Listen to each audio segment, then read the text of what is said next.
Hi guys! So, welcome to this video. Tatalakayin natin guys, ngayong araw, kung ano nga ba yung dapat na mga meron tayo kapag mag-start tayo ng live selling. So, unang-una guys, dapat meron tayong paninda. Ganito. Pwede nyo silang i-display ng ganito guys. Pwede yung may stand. Basta yung madaling makita guys sa ng mga viewers nyo. So, paninda. Next one is ring light. Ring light guys, para mas maganda yung ilaw. Lalong-lalo na kung gabi tayo mag-live selling. Kasi pag umaga naman, so maliwanag naman guys. Di masyadong kailangan. So pag gabi, pinaka-importante yung ring light. 2 seconds later. Ring light, yung pinaka basic guys na ilaw na dapat meron ka. Pag magla-live selling guys. So, next is Android phone or iOS phone. Dapat malinaw na phone para hindi ka naman blurred kapag nagla-live. Next is dapat meron tayong paper tape tsaka pen. Ganito guys. So, sulat nyo lang guys yung kung sinong nag-mine at pwede nyo siyang idikit. Ganito, nakadikit siya sa... Ginagawa mo! Nakadikit na siya dito sa t-shirt. So, para kapag babalikan nyo guys yung record nyo, is mas mabilis kasi nakasulat na. Next one guys na dapat meron tayo, yung pinaka-importante guys. No, I'm saying. Tubig. Pinaka-importante sa nagsasalita, sa nag-live selling, live seller, yung tubig guys. Kasi nakakauhaw magsalita, magdada, online. Huwag kayo iiyak. Napaka-importante ng tubig. Excuse me guys. Physically, yun yung mga kailangan natin. Paninda, ring light, Android phone, paper, tape, and pen. So, along the process guys, or along the experience, habang nag-live selling. So, ako kasi guys, first time live seller ko pa lang kagabi. Kaya medyo maraming conflict, maraming problema nangyari. Pero, along the process guys, hindi lang ito yung mga kailangan natin habang nag-live selling. Matututo tayo sa kada experience na live selling natin. Kasi iba-iba naman yung, kunyari ngayong araw, iba naman yung approach mo sa mga buyer. Kasi ibang buyer naman, kunyari, sa susunod na araw, ibang mga tao naman yung nagwa-watch ng live selling mo. So, yun, araw-araw kang matututo guys. For every live selling mo, may matututunan kang bago.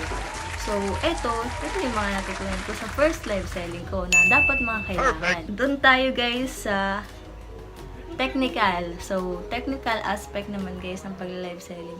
Pinakauna na dapat meron tayo is Wi-Fi. Wi-Fi 5 Mbps app. Yun app, pwede na yun. Para naman hindi tayo. So, next is Ginagawa mo! size large, condition 10/10. Gago! So, para tayong robot guys, kung ganon. Kung ganon yung live selling natin, medyo nag-choppy. Parang yung naglalagay. So, dapat mabilis yung internet connection natin. Pangalawa is yung music natin guys. So, eto, isa na to sa natutunan ko habang nag-live selling. On the process ko na siya nalaman guys, na pag nagla-live selling, dapat pili mo din yung music, background music mo guys. So, yung background music naman kasi guys, kailangan para hindi maging boring or hindi maging stagnant yung video mo habang nagla-live. So, kailangan ng pampa-energy, diba? So, yun. Dapat piling-pili siya guys kasi may mga music na may copyright claim. So, binablock siya ni Facebook. So, yun na-experience namin kagabi. Na-block yung live selling namin guys dahil kay Justin Bieber. Kay Justin Bieber, yung isang song niya guys may copyright. So, nag-stop yung nag-stop yung live selling namin guys. So, nag-live ulit kami guys. So, yun, isa yun sa technical guys, yung music.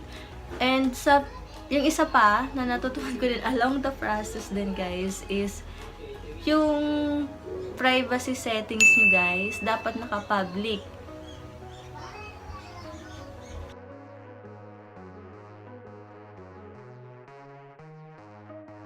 A few moments later. yung music dapat walang copyright claim. And yung pangatlo guys is yung privacy settings nyo, naka-public dapat siya. Kasi yung sa akin pala guys, yung Facebook account ko guys, naka-private. So, ang nakakapag-comment lang is yung mga Facebook friends na nakakapag-comment dun sa nila live selling ko. So, buti na lang yung ibang tumitingin ng live selling namin is nag-PPM sila guys. So, kaya nalaman namin na may problema palang ganun. Hindi sila nakakapag-comment dun sa live. So, check the privacy settings guys bago mag-start ng live. Yun. And, pang-apat guys is yung rules. Yung rules mo sa pagla-live selling. So, kunwari, sa games. Kasi kami guys, sa games, ang rules lang namin is kung sino lang yung may share badge, siya lang yung pwedeng sumali sa game. So, iba-iba namang rules. May dapat bumili ng ganito bago makasali. So, yun. Kanya-kanya naman guys tayo ng rules. So, sa amin, yung kasi yung rules namin. So, dapat may share badge bago makapag-join sa games. And the next one is yung rules naman sa selling na. Dun sa sales. So, kunyari kami, first mind basis guys. First mind basis with code. So, yung pinakauna guys na nag-mine, tapos tama yung code. So, mapapasa kanya yung items. Wow. Tapos, syempre, strictly, kasi kami guys, strictly 1-day reservation lang. So, 1-day reservation. So, pag hindi kinuha or pag hindi nabayaran in that 1 day, so, hindi na namin siya another. So, pwede namin i-relive ulit or pwede namin i-sell dun sa second miner. So, para iwas tayo dun sa yung tawag nilang bogus buyer guys or joy miner. So, hindi naman siya may iwasan. May ganun, pero yun, kailangan talaga mag-set ng rules para kahit konti, maiwasan or walang ganun. Perfect. Guys. You know what I'm saying?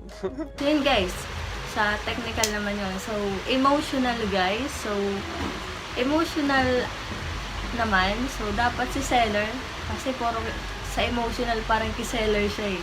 Yung seller dapat malakas yung loob. Malakas yung loob guys. Tapos, medyo makapal ang mukha. Sige na. Makapal ang mukha. Tapos, walang hiya din. Dapat si seller is malakas yung loob. Magbenta. Hindi nahihiya magbenta. Kahit magbenta ako ng kunyari bra, panty.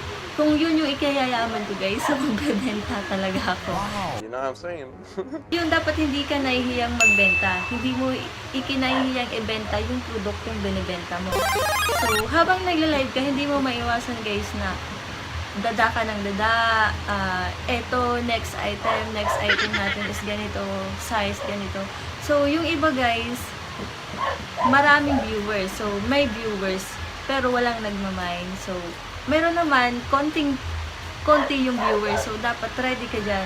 Kasi since first time namin. So, hindi namin in-expect na madami yung mag-review or madami yung magmamine. Kasi first time pa lang. So, ini-introduce mo pa lang yung Facebook page mo, yung paninda mo, na ganito may tinitinda ka. Yun, hindi naman namin in-expect guys na may madami mag-review. So, yun. Kapag konti yung nag-review, honestly guys, so, parang may lungkot factor siya kapag konti yung nag-review. Tapos, kapag wala naman nagmamine na next ka na, next item, next ng item, so wala namang nagmamine, so parang nakakalungkot lang din yun. Nakakalungkot din. Huwag ka lang ding tumigil. The right customer will buy your product. Kunyari, may item ka dyan na parang ayaw naman ng iba. Yung lalagpasan lang. Pero kapag nakita yan guys, nung tamang customer na, kunyari, nagpo-collect, or gusto, yun yung tamang customer mo. So, yun yung bibili sa'yo. Huwag tayong mag-stop kapag walang bumili sa atin guys. So, tuloy-tuloy lang sa pagbenta. Kasi nga, the right customer will buy your product. Yun. Siguro, isa pa sa huling masishare ko guys, na dapat yung emotional na aspeto, dapat hindi ka guys kinakabahan. Kasi ako kasi kinabahan ako kaya madami ako nakalimutan, hindi ko nasabi yung iba, yung size, yung, ano ba, yung issue, may pen holes, ganon, may crack issue sa print, yung condition. So, may mga nakaligtaan ako guys sabihin habang nagla-live. So, kinabahan kasi since, syempre hindi naman maiwasan guys na first time namin mag-live selling. Yun guys, yun lang naman din yung may share kong experience, and yun lang din yung mga, sa ngayon, alam ko na dapat meron tayo habang mag-start ng live selling. Kung merong idadagdag, madadagdag is update nyo, or kung meron pa ako guys, hindi nasabi na kailangan na meron tayo sa pag-live selling, pwede nyo guys i-comment down below this video. I-promote ko na din guys, kung may mga gusto kayo sa dyan, pwede nyo siya guys i-check sa aming carousel account, may DeFi Trip, Instagram account, may DeFi Trip, at sa Facebook page namin guys, may DeFi Trip din. So, para pareho lang din yun. So, ilalagay namin guys yung link sa baba nitong video para mas mabilis yung makuha. Kung nanonood ka pa din hanggang ngayon, huwag mo na din kalimutan i-subscribe itong channel ko guys. So, Paula Dio. Pindutin ang subscribe button at i-hit ang notification bell para updated ka sa mga bago kong upload. So, see you sa next vlog. Paalam!